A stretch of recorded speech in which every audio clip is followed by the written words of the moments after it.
abandoned and alone and willfully absent to somehow numb the pain and pressure, standing under the immense weight of the endless possibilities of a potential future without the guarantees or kind of support needed to even remotely make it to the finish line, because the already impossible finish line for this generational race keeps changing, moving and morphing at a pace that no one soul could ever keep up with alone.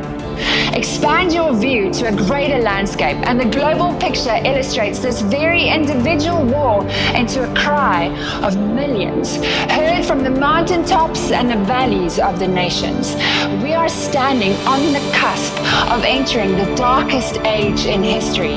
A battle against the very ones that carry the promise of hope is raging, and it is now. Waves knocking against the hearts of our children, the tempests of our time shattering the very construct of the precious young souls. A continuous noise, a rush, raising the volume in a blazing attempt to distract, delay, and destroy until all the pure, fearless passion is drowned out.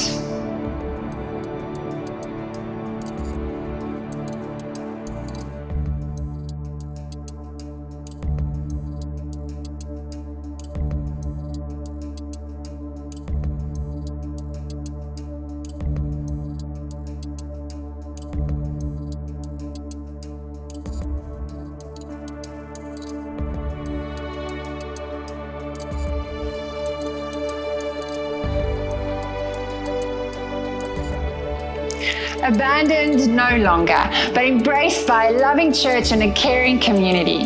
No longer absent, but present and supported, finding peace and strength in the midst of the current onslaught of our time. We stand together, not weighed down by uncertainty, but lifted by the hope of a future filled with purpose and possibility.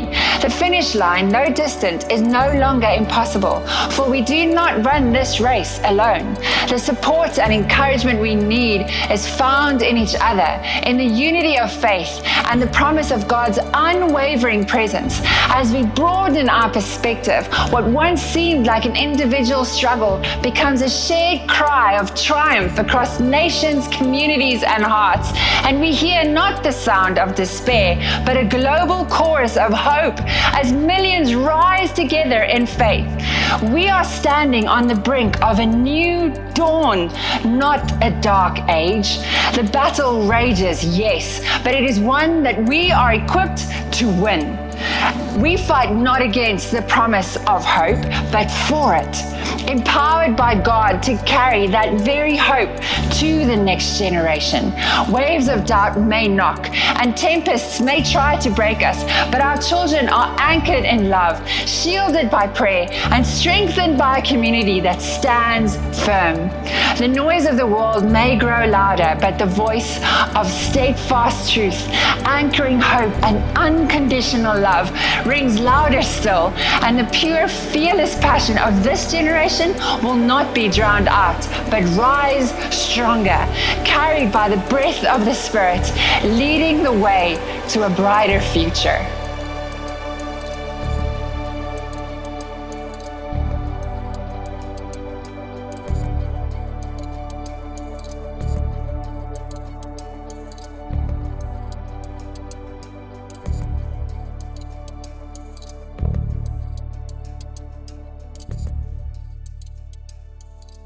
Right now, I'm standing in our chapel. Over the years, rooms like this have been places where young people have met Jesus, they've built friendships, and they've grown in their faith. But after over 25 years of service, this room is in need of major upgrades. The acoustics are not ideal, the projection system is outdated, and the room just no longer reflects the energy and the heart of our church, especially with this room serving as the hub for so many ministries.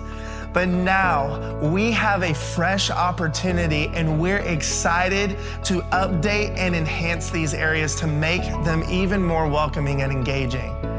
Here at our North Campus, we're focusing on refreshing the chapel and giving it the upgrades it needs to serve our youth with excellence. And at our South Campus, we're enhancing the youth and kids rooms, creating environments that are designed specifically to reach the community and inspire this next generation.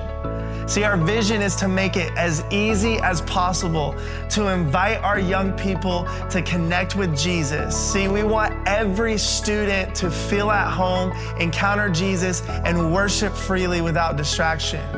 We believe at Shoreline Youth that one encounter with Jesus can change your life forever. And together, we can bring new life to these spaces, ensuring we are ready to inspire, engage, and transform lives for many years to come. 18 years ago, we opened the doors to this children's building with excitement and anticipation. It was designed to be a place where kids can come and learn and encounter the love of Jesus. And for years, that's exactly what it's been, a place of joy, growth, and faith. And the idea of this command center room was to make a high-tech space. But we're facing a new challenge today. The world has changed and our building hasn't kept up. The technology used to engage our children is no longer sufficient. The projectors, sound system, and visuals that all used to captivate their attention is old and outdated. The carpet's worn out, the chairs are old, and the overall space doesn't reflect the vibrant world that our kids live in. We need to create a space for them that meets them where they are, with technology and tools that help them connect with the message of Jesus in a way that resonates with them today. It's not just about having nicer things. It's about crafting an environment where they can experience the love of God in a tangible way, a space where they can meet the face of Jesus in a world they understand. Our kids deserve the best, and they deserve a space that's designed just for them, a place where they can feel excited and engaged and at home. And with your help, we can bring that vision to life. We are so excited about this year's Into the Blue campaign. Every single year, towards the end of the year, we have a focus of raising resources to do something really special. And this year, we're focusing in on the next generation. I heard a statistic not too long ago that really moved me about how if we don't really reach this next generation, that the church in the United States is going to be half the size by 2050. And I don't know about you, I don't want the baton to be dropped from our generation to the next generation. I don't want that to happen. I want to do everything that we possibly can to bring the love of Jesus to those who are following behind us. This focus of our resources in the Into the Blue campaign is going to be used to refresh our space for children's ministry and youth ministry. We have had these rooms on our North and South Campus now for decades, and when we first built them, they were fresh and alive with the latest technology and the latest equipment to be able to do the job effectively. But now, as decades have passed, there's the opportunity that we have through this campaign to refresh those spaces, to upgrade our audio, our visual, even things like the carpet and the paint. And I think it's going to have a huge impact in our ability to meet their needs. And not just here at Shoreline in Austin, but this campaign also gives us the opportunity to help resource ministry to the next generation in the Philippines and in Haiti, and also continues to support the outreach that we have with Shoreline Behind Bars, which is reaching 20,000 inmates every single week in Central Texas. What we're asking the Shoreline family to do is to simply pray and ask God to show them what they can give over and above their regular giving to make a difference. If you were to ask me what my why is, I think about my grandkids, my grandson and my 2 granddaughters.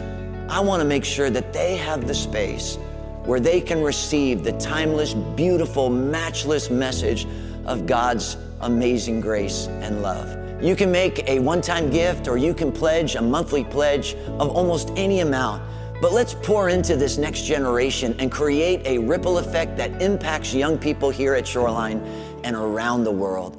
Thank you for your generosity.